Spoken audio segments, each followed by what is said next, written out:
കാര്യങ്ങൾ പ്രതീക്ഷിച്ച രീതിയിലല്ല പുരോഗമിക്കുന്നതെന്ന് വേണം കരുതേണ്ടത്. കാരണം പാകിസ്ഥാൻ ഇത്തരത്തിലൊരു പ്രകോപനം ഈ രാത്രി നടത്തുമെന്ന് ആരും കരുതിയിരുന്നില്ല. കാരണം നമ്മളൊക്കെ ഈ അതിർത്തി ഗ്രാമങ്ങളിൽ നിന്ന് തിരികെ ഞാൻ ജമ്മുവിലേക്കൊക്കെ വരുന്ന സമയത്ത് പലരും ഈ അവിടെ നിന്ന് പലായനം ചെയ്തവരൊക്കെ ഈ വാർത്ത കേട്ടിട്ട് തിരികെ മടങ്ങി അവരുടെ ഗ്രാമങ്ങളിലേക്ക് പോകുന്നത് നമുക്ക് കാണാൻ വേണ്ടി കഴിയുമായിരുന്നു. കാരണം ഈ വലിയൊരു ആശ്വാസമായിരുന്നു അവർക്കൊക്കെ ഉണ്ടായിരുന്നത്. നമ്മൾ സംസാരിക്കുമ്പോൾ അവരിൽ പലരും ഇന്നെങ്കിലും സമാധാനമായി കിടക്കാം എന്നായിരുന്നു പറഞ്ഞത്. ബ്ലാക്ക് ഔട്ടാണ് ഫിറോസ്പൂരിലും പത്താൻകോട്ട് ഫിറോസ്പൂർ കഴിഞ്ഞ ദിവസങ്ങളിലൊക്കെ ലക്ഷ്യം വെച്ച കേന്ദ്രങ്ങളാണ്. അവിടേക്കും ഇപ്പോൾ ഹൈ അലർട്ട് പ്രഖ്യാപിക്കപ്പെടുന്നുണ്ട്. പാകിസ്ഥാന്റെ ഈ സീസ് ഫയർ വയലേഷൻ, അതായത് വെടിനിർത്തൽ കരാർ ലംഘനമുണ്ടാകുന്നുണ്ടെങ്കിൽ ഏതൊക്കെ പ്രദേശങ്ങൾ ജാഗ്രതയോടുകൂടി നമ്മൾ ഉറ്റുനോക്കേണ്ടിയിരിക്കുന്നു, ഏതൊക്കെ പ്രദേശങ്ങളിലേക്കാണ് പാകിസ്ഥാൻ ഈ ഏറ്റവും ഒടുവിലായി നമ്മൾക്ക് ലഭ്യമായ വിവരങ്ങൾ അനുസരിച്ചാണെങ്കിൽ ഉഗ്രശബ്ദങ്ങളൊക്കെ തന്നെ കേട്ടുകൊണ്ട് ഡ്രോണുകൾ അയക്കുന്നു എന്ന് മനസ്സിലാക്കുന്നത്.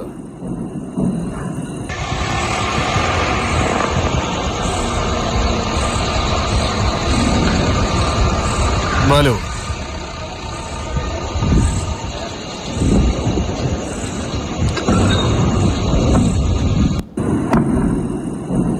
പാകിസ്ഥാന്റെ ഭാഗത്തു നിന്നും കടുത്ത പ്രകോപനം വീണ്ടും ഉണ്ടായിരിക്കുന്നു.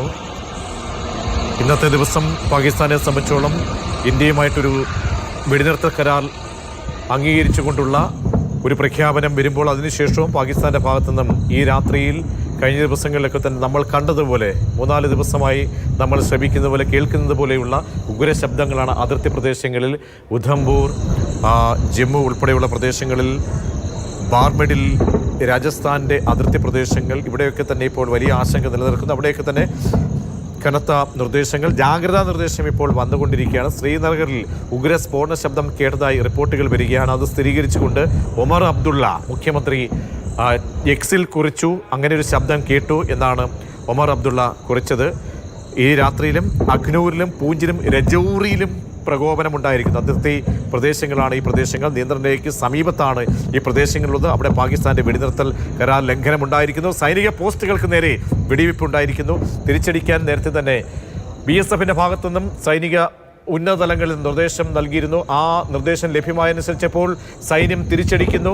കഴിഞ്ഞ ദിവസങ്ങളൊക്കെ നമ്മൾ ന്യൂട്രലൈസ് ചെയ്തു, നിർവീര്യമാക്കി ഡ്രോണുകളെ. അതേ രീതിയിലുള്ള നമ്മൾ തിരിച്ചടികൾ ഒരു തരത്തിൽ നമ്മൾ ഇന്ന് വൈകുന്നേരം ഈ വെടിനിർത്തൽ കരാർ അംഗീകരിച്ചുകൊണ്ടുള്ള തീരുമാനം എടുത്തതിന് ശേഷവും അവിടെയൊക്കെ തന്നെ നമ്മുടെ എല്ലാ തരത്തിലുള്ള വ്യോമവേധ ഉപകരണങ്ങളും ആയുധങ്ങളുമൊക്കെ തന്നെ വിന്യസിച്ചിരുന്നു. അതിലൊരു മാറ്റവും വരുത്തിയിരുന്നില്ല. അതുകൊണ്ട് തന്നെ പാകിസ്ഥാൻ്റെ ഏത് തൊട്ടും നമ്മൾ മുന്നിൽ കണ്ടിരുന്നു. അതുകൊണ്ട് തന്നെ ഇപ്പോൾ നിർവീര്യമാക്കൽ പ്രക്രിയകൾ നടന്നിരിക്കുന്നതാണ് മനസ്സിലാക്കുന്നത്.